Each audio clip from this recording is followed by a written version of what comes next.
پہلے علماء کرام خطاب کر چکے ہیں، اپنا پیغام آپ تک پہنچا چکے ہیں۔ میرا مقصد صرف اللہ کریم کے پیارے محبوب صلی اللہ علیہ وسلم کی پاک بارگاہ میں 3 سے 5 منٹ کی حاضری ہے، اور وہ حاضری اس کی وجہ کیا ہے؟ اس کی وجہ یہ ہے کہ میں آپ لوگوں کو ایک پیغام دینا چاہتا ہوں۔ اللہ تبارک و تعالیٰ نے ہمیں اپنے کریم محبوب کا امتی بنا کے بھیجا ہے، اور ہم سب پہ یہ فرض ہے کہ ہم اپنے آپ کو بھی اور اپنی آنے والی نسلوں کو بھی اللہ کے محبوب کی محبت کا درس دیں۔ تو سامعین اسی وقار ایک کلاس میں ایک ٹیچر داخل ہوتا ہے تو وہ اپنے بچوں سے پوچھتا ہے، باری باری سب کو کھڑا کرتا ہے، ایک بچے سے پوچھتا ہے بیٹا مستقبل میں کیا بننا چاہتے ہو؟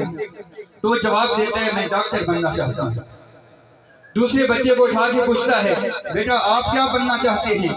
وہ جواب دیتا ہے میں انجینئر بنوں گا۔ تیسرے سے پوچھتا ہے، وہ کہتا ہے میں وکیل بنوں گا۔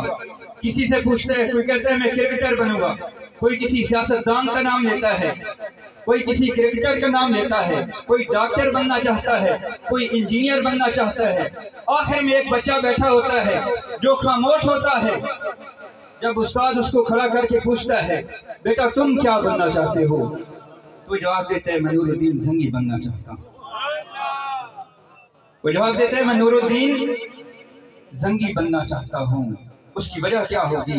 اس کی وجہ یہ ہوگی کہ اس کا ہاتھ یا اس کے باپ کا ہاتھ کسی خواجہ معصوم صاحب کے ایک خادم نے سنبھالا ہوگا اور پکڑ کر اس کی تربیت ایسے کی ہوگی تو اس نے اپنے بیٹے کو بھی بتایا ہوگا بیٹے جب بننا چاہو تو نور الدین زنگی کی طرح بننا، جب بننا چاہو تو صلاح الدین ایوبی کی طرح بننا، جب کائنات میں کچھ بننا چاہو امام اعلی حضرت کی طرح بننا۔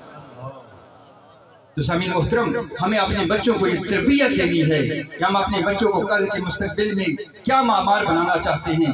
ہم چاہتے ہیں کہ ہمارے بچے نور الدین زنگی کی طرح بنیں، اور یہ فیض ہے میرے کریم مسجد کا، قبلہ خواجہ صوفی محمد فیروز صاحب کا۔ اللہ اکبر! آپ لوگ سوچ رہے ہوں گے کہ اللہ کے محبوب کے پیارے اس غلام نے اپنے بچوں کی تربیت کیسے کی ہے، اپنے خدام کی تربیت کیسے کی ہے۔ سامعین اسی وقار اس ناچیز میں 2007 میں قبلہ پیر صاحب کے وصال کے بعد ایک ادارہ قائم کیا جس کا نام الفیروز اکیڈمی رکھا۔ آپ کی محبت میں اس کا نام الفیروز اکیڈمی رکھا گیا، اور مقصد کیا تھا کہ کسی اللہ والے کی نگاہ سے ہم آنے والی نسلوں کو نور الدین زنگی بنا دیں، ہم آنے والی نسلوں کو صلاح الدین ایوبی بنا دیں۔ سامعین محترم، الحمدللہ رب العالمین، میرے پیر صاحب کا یہ کرم ہے، پیر صاحب کی نگاہ فیض کا یہ فیض ہے کہ الحمدللہ اب 3 ادارے ہیں، اور 3 اداروں میں کیا ہے، آکسفورڈ کا سلیبس تو پڑھایا جاتا ہے، بچوں کو F S C B S C تو کرائی جاتی ہے، لیکن الحمدللہ قبلہ پیر صاحب کے وسیلے سے میں یہاں پہ اعلان کرنا چاہتا ہوں کہ قبلہ پیر صاحب کے جو مشن ہے وہ صرف مشن یہ نہیں کہ ہم آئیں اور محافل سجا کے چلے جائیں، ان محافل میں بھی وہ درس دیں کہ ہماری آنے والی نسلیں اللہ کے محبوب کی غلامی میں زندگی بسر کریں اور ان کی تربیت کیسے کرنی ہے۔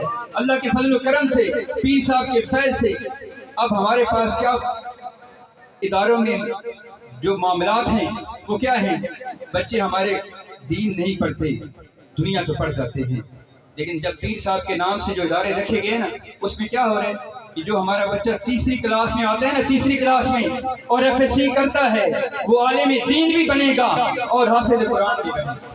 اب مجھے بتائیں، ایک بچہ پنجاب کالج میں ایف ایس سی کرے، سپیریئر کالج میں ایف ایس سی کرے، اور صرف اس کو ایف ایس سی آتی ہوگی اور کچھ بھی نہیں آتا ہوگا، لیکن جو پیر صاحب کے نسبت سے بنے ہوئے اداروں میں پڑھے گا وہ عالم دین بھی بن کے نکلے گا، وہ حافظ قرآن بھی بن کے نکلے گا، اور انشاءاللہ مستقبل کا معمار ہوگا۔ اور آج اس پلیٹ فارم پہ یہ میں نے جو ادارہ قائم کیا تھا نا پہلے، یہ قبلہ پیر صاحب کا جو آبائی وطن ہے، آبائی گاؤں ہے، اس جگہ پہ قائم کیے 3 ادارے۔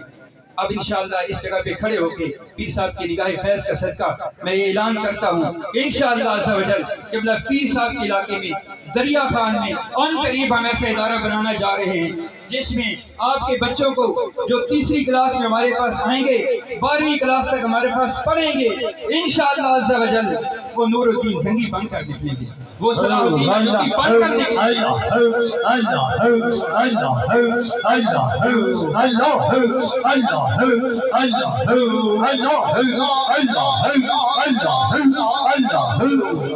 اور انشاءاللہ اس علاقے کے اندر پیر صاحب کا فیض اب سب کو نظر آئے گا۔